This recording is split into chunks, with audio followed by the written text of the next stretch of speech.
Le Québec, la plus grande province du Canada, aussi une région francophone, se trouve aux latitudes de moyennes à élevées qui conduisent à une fragilité de sa biodiversité.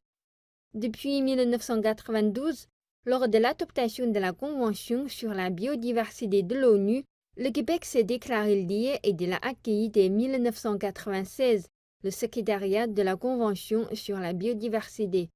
Présent à la COP 15, le Québec souhaite à nouveau réussir sa présence. On a de grandes ambitions parce que c'est un dossier primordial pour lequel les pouvoirs locaux ont un rôle à jouer, parce que les décisions et surtout la mise en œuvre relèvent de ces pouvoirs parce qu'ils doivent adapter les grandes décisions internationales à leurs conditions propres.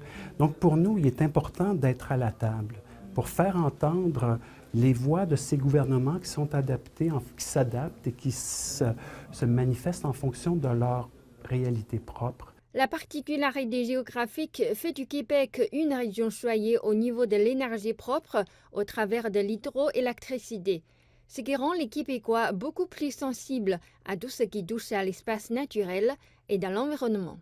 Nous avons développé des expertises dans plusieurs des secteurs propices au développement durable.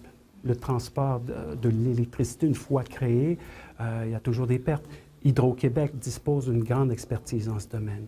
Il y existe donc des possibilités de collaboration entre les instituts de recherche, toujours tournés vers le développement durable, dans une perspective mutuellement, réciproquement bénéfique. Depuis 2018, le gouvernement du Québec et le gouvernement de Shanghai ont développé une collaboration en adaptation des sols avec l'utilisation de plantes.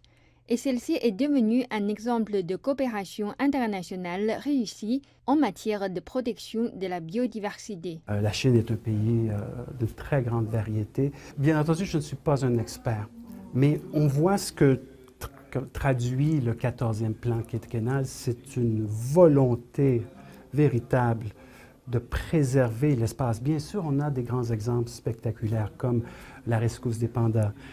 Bien sûr, on a aussi toute la réussite qui touche à des espèces rares florales. Donc, nous saluons ces efforts de la part de la Chine.